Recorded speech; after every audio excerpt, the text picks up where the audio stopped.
Hoje a gente vai fazer uma meditação no livro de Êxodo, no capítulo 4, somente o versículo 2.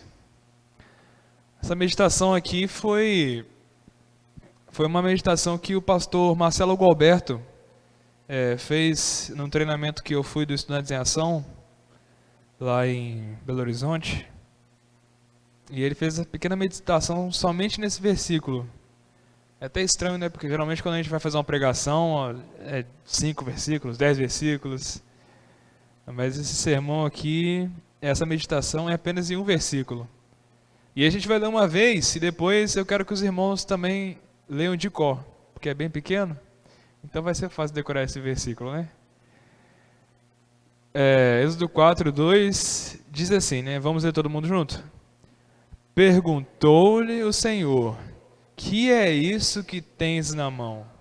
Respondeu-lhe: um bordão. Agora, vamos ler de novo, lendo a Bíblia ainda.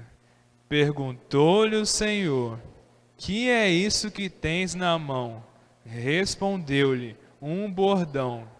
Agora sem olhar. Vamos lá? Perguntou-lhe o Senhor: que é isso que tens na mão? Respondeu-lhes: um bordão. Foi? Mas eu quero que vocês gravem pelo menos essa pergunta que Deus faz a Moisés: que é isso que tens na mão? Nossa meditação vai ser em cima dessa pergunta. Deus pergunta a Moisés: que é isso que você tem na sua mão aí?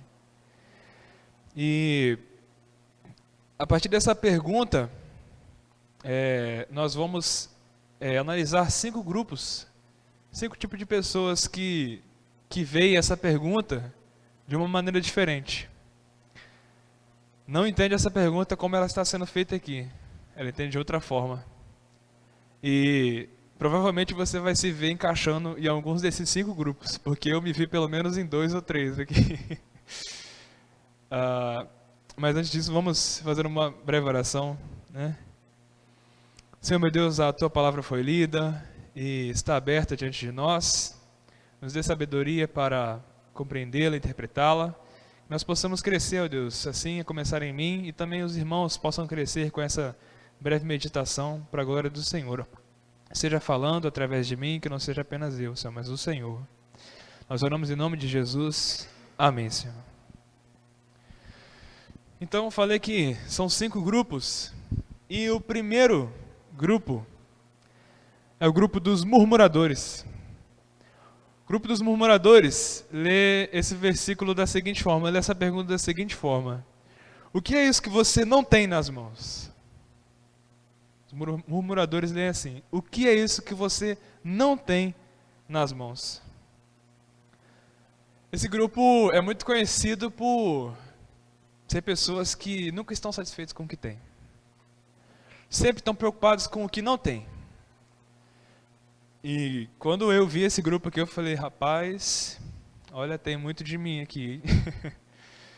Porque a gente está sempre querendo mais. E a gente está sempre olhando para aquilo que ainda não tem.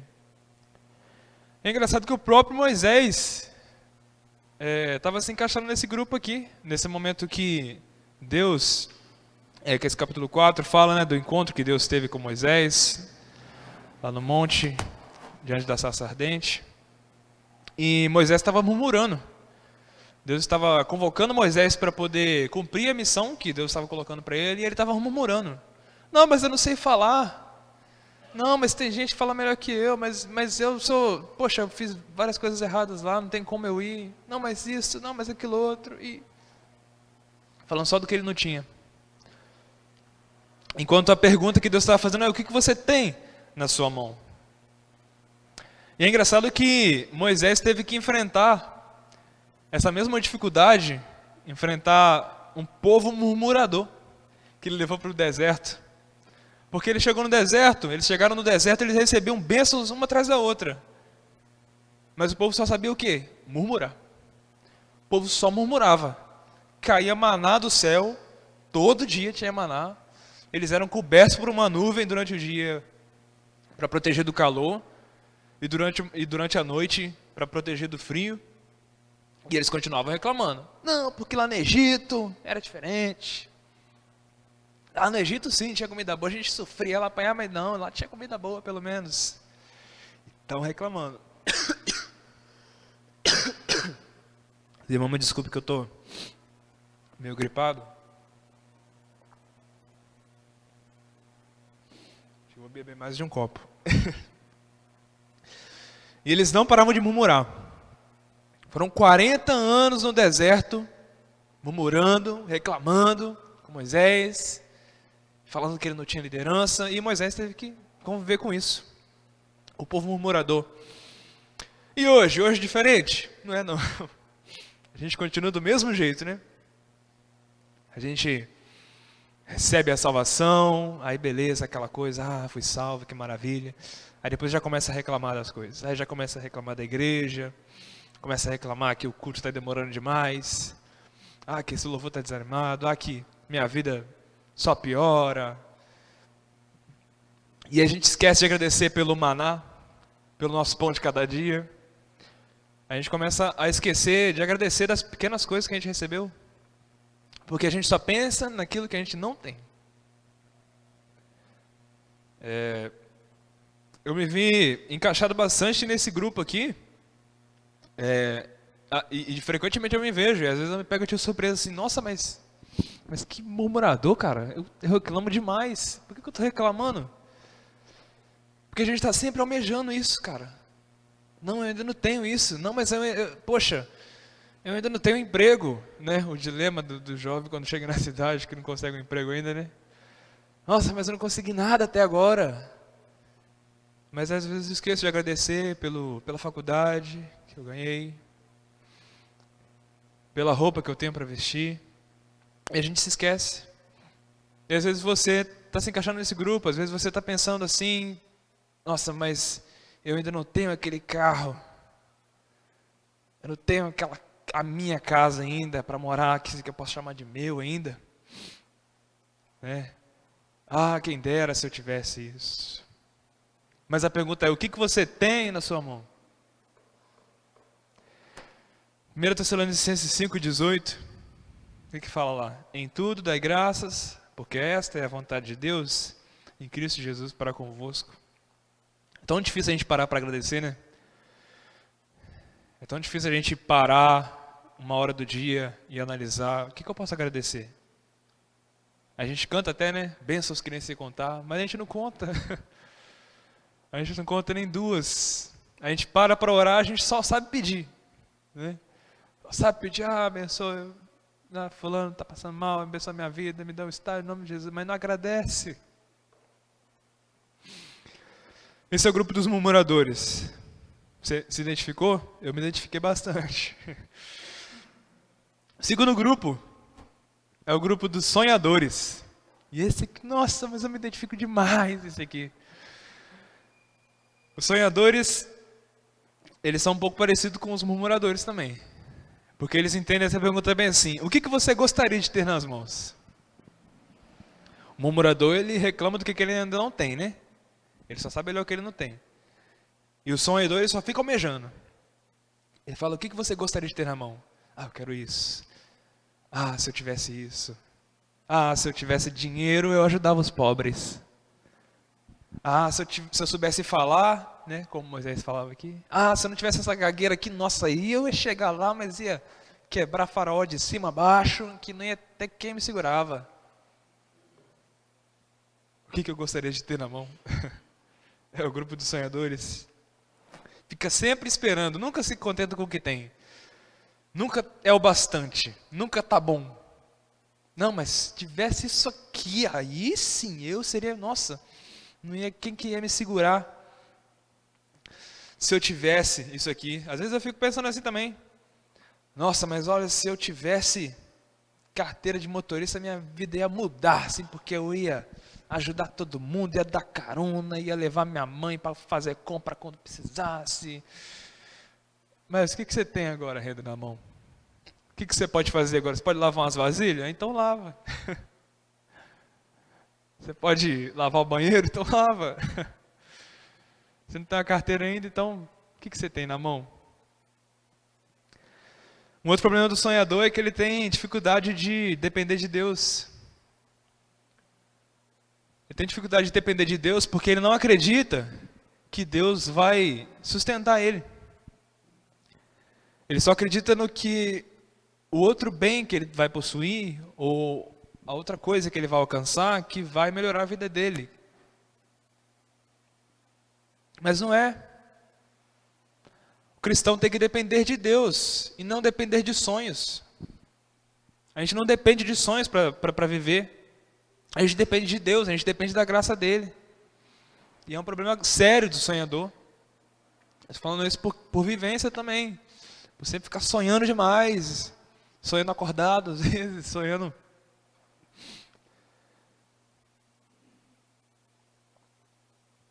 Sonhando além, às vezes, do que eu posso. Fora da vontade de Deus. E é muito difícil da gente depender de Deus assim. Almejando coisas sempre e saindo da vontade dele. E esquecendo do que a gente tem agora para fazer.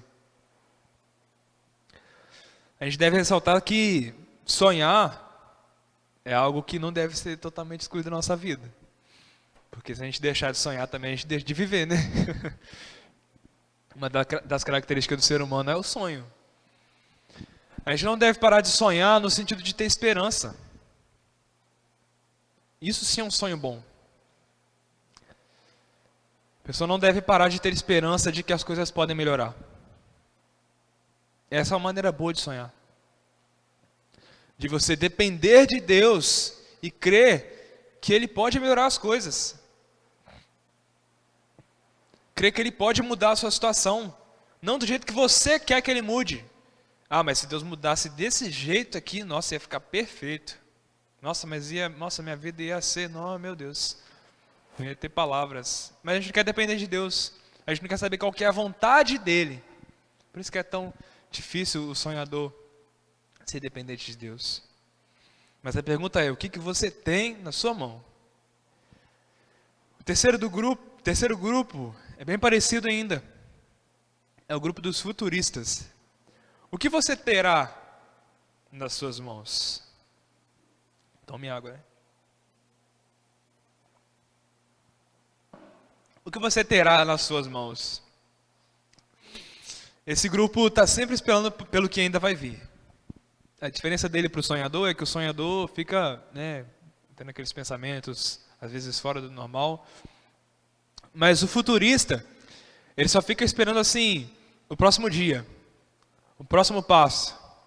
Ele fica assim, mas quando eu tiver 20 anos, aí sim eu vou ser um homem que vai trabalhar de verdade. Eu pensava assim, por exemplo, né? Quando eu era mais novo, eu ficava pensando, não, quando eu tiver 18 anos, aí sim eu vou ser um homem de verdade, vou ter barba na cara. Mas não, né? A gente é homem desde que a gente nasce, né, cara? Às vezes a gente fica esperando, por exemplo, uma formação, né? Eu conheci uma senhora que ela estava muito revoltada porque o filho dela queria ir para o seminário, né? Queria ser pastor, mas aí ele foi impedido de ir porque o presbitério tinha algumas restrições e tal, e ele não se encaixava, e aí não poderia ir naquele momento. E ela ficou revoltada. E ela chegou até a fazer uma citação bíblica assim de que a seara é grande e os trabalhadores são poucos. Só que, assim, no momento eu falei, poxa vida, realmente, ele poderia ter ido para o seminário, mas depois eu fiquei pensando, mas por que essa revolta? Porque Jesus não disse assim, a seara é grande e os seminaristas são poucos. Ele não disse a seara é grande e os pastores são poucos. Ele não disse isso. Ele disse a seara é grande e os trabalhadores são poucos. E para você trabalhar na rede de Deus, você não precisa de uma graduação. Você não precisa de um diploma de teologia para ir para a seara, para pregar o evangelho. Às vezes a gente fica esperando isso.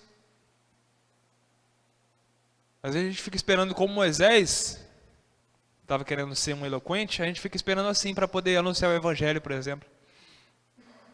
Mas se eu falasse bem, igual o pastor Obadias, nossa, mas aí eu ia sair pregando aí pelas ruas aí. como ninguém. E só fica esperando, esperando, esperando. E não sai do lugar. Não vê o que tem na mão agora.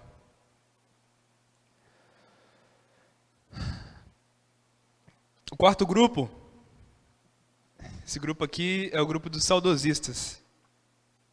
Esse daqui já é diferente, ele olha para trás. Ele entendia a pergunta bem assim: o que você tinha nas mãos? Esse grupo aqui geralmente tem mais de 50 anos assim. Mas tem gente nova também que é assim. Que vive falando: no meu tempo, quando eu era jovem, a igreja era muito animada. Quando eu era jovem as coisas não eram assim, era tudo diferente. A juventude era animada, as coisas iam bem, o país não estava desse jeito, e não sei o quê. Hoje em dia não, hoje em dia está tudo acabado. Hoje em dia não tem nada de bom, mas na minha época, quando eu tinha a sua idade, meu filho, aí sim tudo funcionava. O problema é que esse tipo de pessoa costuma não ter esperança. O problema é que quando a gente se encaixa nesse grupo dos saudosistas, a gente para de sonhar. Para de sonhar da maneira correta, para de ter esperança para o amanhã. Porque acha que o tempo bom foi lá atrás.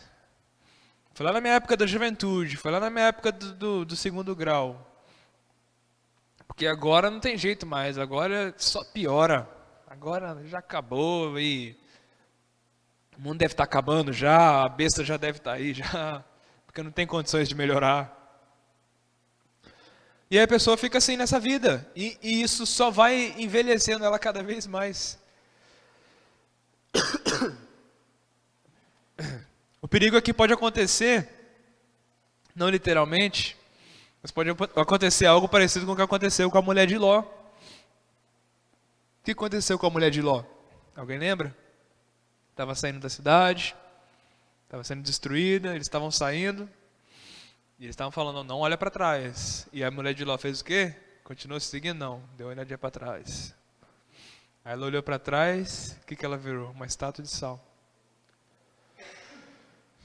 A gente vai virar uma estátua de sal se a gente ficar pensando no passado? Não vai, lógico que não.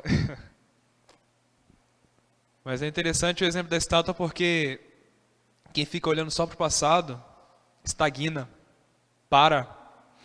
não vai para frente, para de crescer. Você já tentou correr olhando para trás? Já tentou andar de carro olhando o retrovisor? Não dá, né, gente? Não dá. Porque para a gente continuar, para a gente caminhar, a gente tem que olhar para frente. Não pode olhar para o lado, senão a gente perde foco, a gente perde a caminhada. Eu já preguei uma vez aqui sobre isso, né? Sobre olhar para o alvo, Filipenses 3, 13 e 14. Irmãos, quanto a mim, não julgo havê-lo alcançado, mas uma coisa faço, esquecendo-me das coisas que para trás ficam e avançando para as que diante de mim estão, prossigo para o alvo, para o prêmio da soberana vocação de Deus em Cristo Jesus. Se a gente não olhar para Cristo, não depender dele e crer que ele pode melhorar a situação, que ele pode melhorar a minha vida, ele pode me tirar de uma depressão, pode me tirar de um momento ruim que eu estou passando. Se a gente não olhar para ele, as coisas só vão piorar.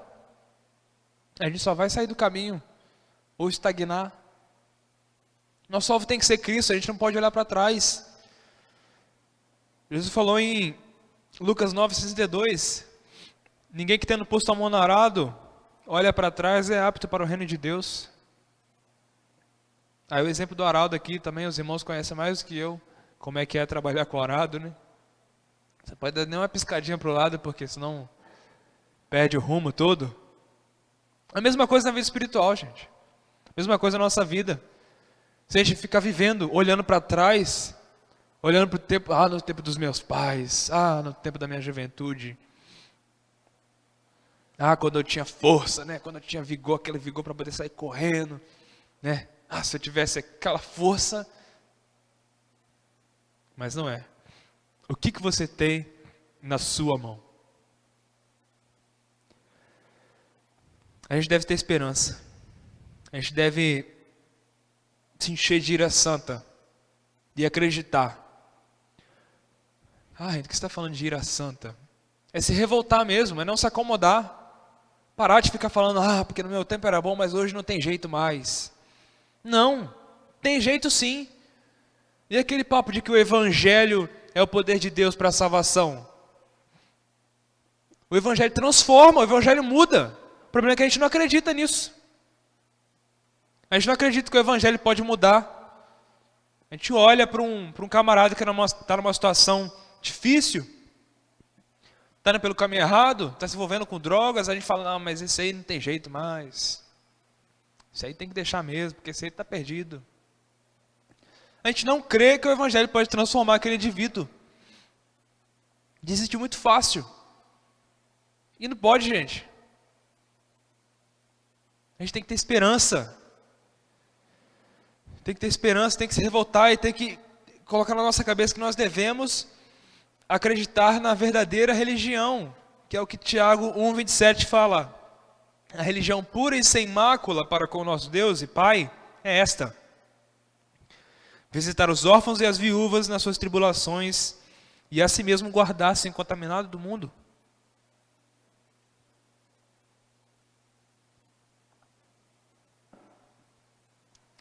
A gente não pode ficar parado. Tem que aproveitar com aquilo que você tem agora. Não com o que você tinha. O quinto grupo e o último grupo são o grupo dos negociadores. Me identifico bastante com esse aqui também.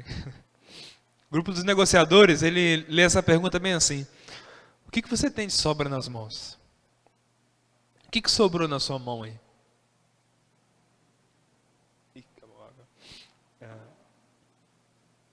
Vai lá, Reginaldo. Obrigado. O que você tem de sobra nas suas mãos? Isso aqui é um problema sério, gente. Gente, vocês acham que a gente deve dar sobra para Deus? A gente dá sobra para quem? Dá sobra para porco, né? Para galinha, para cachorro. Né? Ainda assim tem gente que ainda não gosta de dar sobra para o cachorro, porque o cachorro agora, né? Meu cachorro é meu Deus, né? Mas não, gente. A gente não pode dar sobra para Deus. Tem que ser as primícias. Reda, mas o que é primícia? O que é dar as primícias para Deus? Dar o melhor para Deus? Olha, Paul Washer fala uma frase assim, que se Deus não está em primeiro lugar na sua vida, Ele não está em lugar nenhum. Ou seja, se Deus está em primeiro lugar na sua vida, Ele está em toda a sua vida. Reda, mas você está embolando muitas coisas aí. O que eu estou querendo dizer é que quando você coloca Deus em primeiro lugar, Ele está em todos os lugares da sua vida. Ele está em todas as áreas da sua vida. Não é que na sua vida tem um ranking, e você monta um ranking lá, peraí, vamos montar um ranking da minha vida aqui, colocar Deus, a família, a igreja, o trabalho. Não. Deus está em todos os lugares, no primeiro e no último. Por isso que Ele é o alfa e o ômega. Faz sentido, né?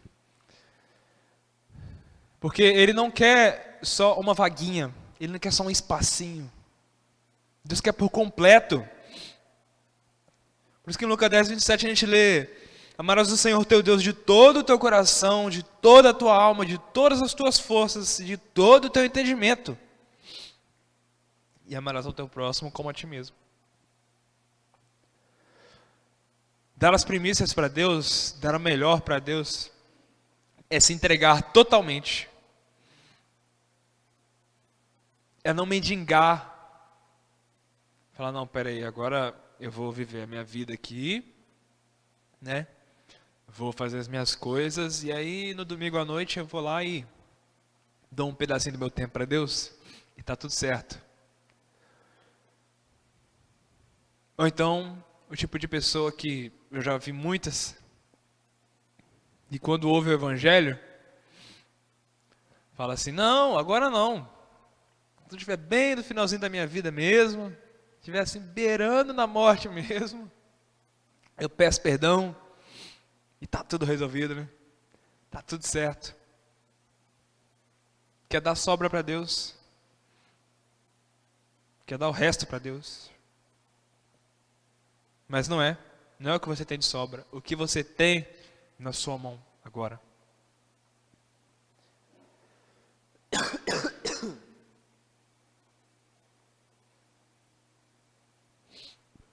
Quase acabando, gente. Concluindo, gente. Quando Deus fez essa pergunta para Moisés, o que você tem na sua mão? E Moisés respondeu, um bordão. Aí você deve estar pensando, mas o que tem de especial nesse bordão? Não tem nada de especial no bordão. Era só um bordão que ele utilizava para guiar as ovelhas e nada mais do que isso. Era um pedaço de madeira, só. Só servia para orientar as ovelhas. Logo em seguida, Deus transformou aquele bordão em uma cobra. E fez voltar de novo a ser um bordão. Depois, ele foi usado para enfrentar os adivinhos da corte de Faraó. Para transformar as águas do Egito em sangue. Para trazer rã sobre a terra. Espalhar piolhos por sobre a terra do Egito. Trazer o trovão e o granizo em todo o Egito. Trazer um vento leste que trouxe os gafanhotos para toda a terra. Fazer com que as águas do Mar Vermelho se levantassem como uma parede. Fazer brotar água da pedra. Mas era só um bordão. Ah, Renan, então, você quer dizer então que eu tenho que ter um bordão também? Lógico que não. Estou dizendo que o que você tem na sua mão, com a sua vida, se você entregar a Deus, Ele pode transformar. Ele pode usar. Porque a diferença está em quem usa. Quando Deus começou a usar a vida de Moisés e usar também e operar através daquele instrumento, através do que ele tinha na mão dele, as coisas começaram a acontecer. Tudo aconteceu. Da mesma forma com o menininho que estava lá no meio da multidão, com Jesus, quando a multidão passava fome. Tinha uma multidão de 5.000 homens, fora mulheres e crianças. Fora mulheres e crianças. E tinha um garotinho que tinha 5 pães e 2 peixinhos. O que Jesus fez? Multiplicou. Ah, o garotinho que é especial, os 5 pães lá que eram especiais. Não. Era Jesus. Aí você deve estar olhando para a sua vida, mas Rendel, o que eu tenho de especial, Rendel? Eu não tenho nada demais. Se eu soubesse falar bem, eu pregaria. Se eu tivesse algum talento especial, se eu soubesse tocar no Ministério do Louvor, tocar um violão bem tocado, aí sim eu ia fazer a vontade de Deus.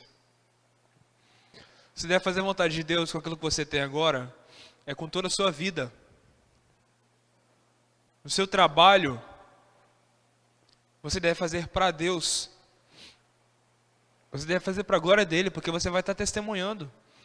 A sua vida tem que ser para a glória de Deus, porque você entregou a Ele, e agora você tem que viver por Ele.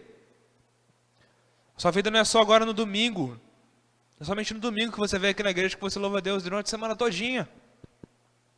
O que você tem na sua mão agora é a sua vida. Então entregue elas nas mãos de Deus, que Ele vai te usar, eu tenho certeza.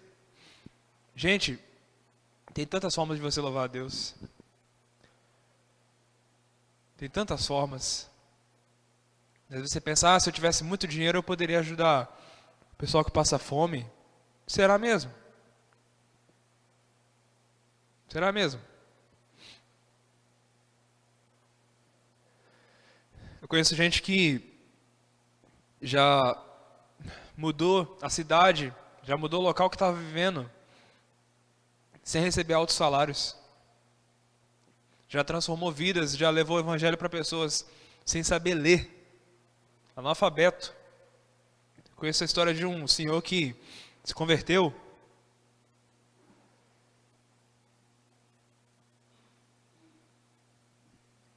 O senhor se converteu e foi convertido, né?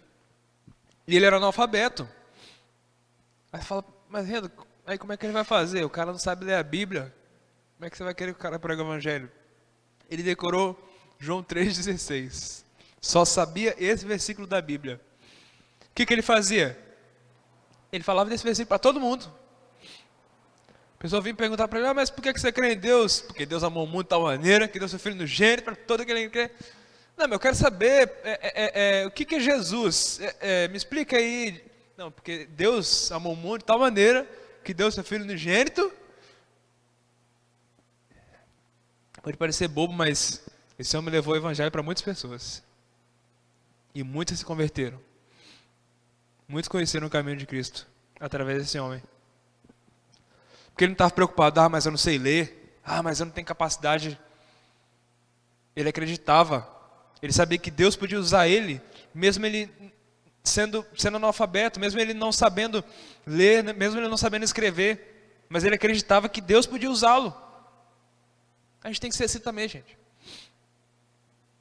Acredite que Deus te deu dons especiais, que Ele não deu para mais ninguém, e que Ele pode usar você através disso. Eu não sei às vezes o que Deus pode te usar. Talvez Ele te use para fazer marmita para gente morador de rua, e através disso você levar a palavra de Deus. Eu não sei como, mas Deus pode te usar de alguma maneira. A questão é, o que você tem na sua mão? O que você tem na sua mão agora? Amém, irmãos? Essa palavra que eu queria deixar para os irmãos nessa noite. Gostaria que a gente refletisse bastante nesse texto. Foi uma meditação muito breve que eu ouvi lá e trouxe agora para os irmãos, e eu espero que tenha causado o mesmo impacto na vida dos irmãos que causou na minha. Amém?